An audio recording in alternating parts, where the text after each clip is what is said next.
नमस्कार दोस्तों, मेरे चैनल कथा भक्ति सागर में आप लोग का स्वागत है। आज हम जानेंगे कि किन पापों के कारण मिलने वाली नरक यातनाओं के बारे में। आज हम जानेंगे कि कौन सा हम कर्म करेंगे तो उसके बदले हमें कौन सी नरक यातनाएं भुगतनी पड़ेगी। सनत कुमार जी कहते हैं व्यास जी से, इन सब भयानक पीड़ादायक नरकों में पापी जीवों को अनन्य विष्णु नरक यातना भोगनी पड़ती है।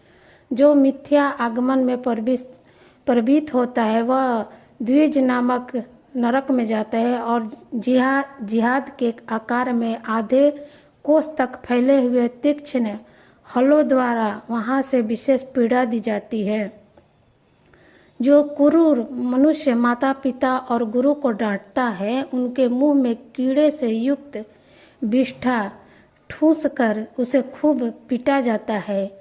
जो मनुष्य शिव मंदिर, बगीचे, बावड़ी, कूप, तड़ाग तथा ब्राह्मण के स्थान को नष्ट भ्रष्ट कर देता है, वहाँ स्वेच्छानुसार रमन करते हैं, वे नाना प्रकार के भयंकर कोल्हू आदि के द्वारा पैरे और पकाए जाते हैं तथा प्रलय काल पर्यंत नरक नागियों में पकते रहते हैं।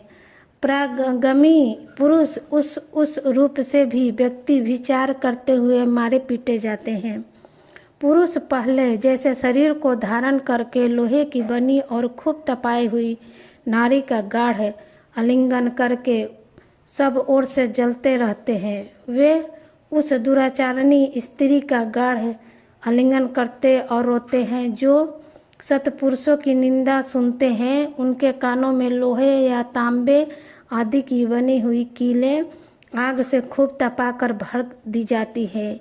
इसके सिवा जस्ते, शीशे और पीतल को गलाकर पानी के समान करके उनके कान में भरा जाता है। फिर बारंबार गर्म दूध और खूब तपता हुआ तेल उनके कानों में डाला जाता है। फिर उन कानों पर ब्रज का लेप कर दिया जाता है। इस तरह क्रमशः उनके कानों को उपयुक्त वस्तुओं से भरकर उनको नरक में यातनाएं दी जाती है। क्रमशः सभी नरक में सब ओर से यातनाएं प्राप्त होती है और सभी नरकों की यातनाएं बड़ा कष्ट देने वाली होती है। जो माता पिता के प्रति भव्य टेढ़ी करके अथवा उनकी ओर उदंडता पूर्वक दृष्टि डाले या हाथ उठाते हैं, उनको मुख को अनंत तक लोहे की कीलों से दृढ़ता पूर्वक भर दिया जाता है। जो मनुष्य लुभा कर स्त्रियों की ओर अपलक दृष्टि से देखते हैं उनकी आंखों में तपाकर आग के समान लाल की हुई सुइयां भर दी जाती है। जो देवता, अग्नि, गुरु तथा ब्राह्मण को अग्रभाग निवेदन किए बिना ही भोजन कर लेते हैं उनकी जीवा और मुख में लोहे की सैकड़ों कीलें तपाकर ठूस दी जाती है। जो लोग धर्म का उपदेश करने वाले महात्मा कथावाचक की निंदा करते हैं, देवता, अग्नि और गुरु के भक्तों की तथा सनातन धर्मशास्त्र की भी खिल्लियाँ उड़ाते हैं, उनकी छाती, कंठ, जीवा, दांतों की संधि, तालू, ओठ, नासिका, मस्तक तथा संपूर्ण अंगों की संधियों में उनके समान तपाई हुई 3 शाखा वाली लोहे की कीलें मुड़ी गर्दों तक ठोकी जाती है। उस समय उनके बहुत कष्ट होता है। तत्पश्चात सब ओर से उनके घावों पर तपाया हुआ नमक छिड़का जाता है। फिर उस शरीर में सब और बड़ी भरी यातनाएं होती हैं। जो पापी शिव मंदिर के पास अथवा देवताओं के बगीचों में मल मूत्र का त्याग करते हैं, उनके लिंग और अंष्टकोश को लोहे के मुद्गारों से चूर चूर कर दिया जाता है तथा आगे से तपाई हुई सुइयां उसमें भर दी जाती है, जिससे मन और इंद्रियों को महान दुख होता है। जो धन रहते हुए भी तृष्णा के कारण उसका दान नहीं करते हैं और भोजन के समय घर पर आए हुए अतिथि का अनादर करते हैं, वे पाप का फल पाकर अपवित्र नरक में गिरते हैं। जो कुत्तों और गौओं को उनका भाग अर्थात बलि न देकर स्वयं भोजन कर लेते हैं, उनके खुले हुए मुख में 2 कीलें ठोक दी जाती है। यमराज के मार्ग का अनुसरण करने वाले जो श्याम और साबल 2 कुत्ते हैं, मैं उनके लिए यह अन्न का भाग देता हूँ, वह इस बलि को ग्रहण करे।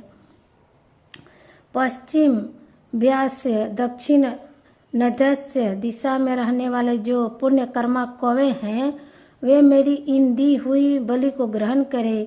इस अभिप्रथा के 2 मंत्रों से क्रमशः कुत्ते और कौवे को बलि देनी चाहिए। जो लोग यत्न पूर्वक भगवान शंकर की पूजा करके विधिवत अग्नि में आहुति दे शिव संबंधी मंत्रों द्वारा बलि समर्पित करते हैं, वे यमराज को नहीं देखते और स्वर्ग में जाते हैं। इसलिए प्रतिदिन बलि देनी चाहिए। एक चकोर मंड बनाकर उसे गंध आदि से अधिवदित करे, फिर ईशान कोण में ध्वनि लिए और पूर्व दिशा में इंद्र के लिए बलि दे, दक्षिण दिशा में यम के लिए, पश्चिम दिशा में शूद्रछोम के लिए और दक्षिण दिशा में पितरों के लिए बलि देकर पुनः पूर्व दिशा में आर्यमार्ग को अन्न का भाग अर्पित करें। बलि का मतलब है हम उनके लिए कुछ अन्न का दान करें, भोग उनके नाम से निकालें। द्वार देश में धाता और विधाता के लिए बलि निवेदन करें। तदुपरांत कुत्तों के स्वामी और पक्षियों के लिए भूतल पर अन्न डाल दे। देवता, पितर, मनुष्य, प्रेत, भूत, गृह पक्षी, कृमि और कीट के लिए सभी गृहस्थ से अपनी जीविका चलाते हैं। स्वाहाकार, संध्याकार, षष्ठकार और हनंतकार ये धर्म यमी धेनु के 4 स्तन है। सहकार नामक स्तन का पान देवता करते हैं। स्वधका पितर लोग, वष्टकार का दूसरे देवता और भितेश्वर तथा हनंतकार नामक स्तन का सदा ही मनुष्यगण पान करते हैं। जो मानव श्रद्धा पूर्वक इन धर्ममयी धेनु का सदा ठीक से समय समय पर पालन करते हैं, वे सभी अग्निहोत्री हो जाते हैं। जो स्वस्थ रहते हुए भी उनका त्याग कर देते हैं और अंधा पूर्वक नरक में डूबता है। इसलिए इन सब को बलि देने के पश्चात द्वार पर खड़ा होकर क्षणभर अतिथि की प्रतीक्षा करे। यदि कोई भूख से पीड़ित अतिथि या उसी गांव का निवासी पुरुष मिल जाए तो उसे अपने भोजन से पहले यथाशक्ति शुभ अन्न का भोजन कराए। जिसके घर से अतिथि निराश होकर लौटते हैं, उसे वह अपना पाप दे बदले में उसका पुण्य लेके चले जाते हैं।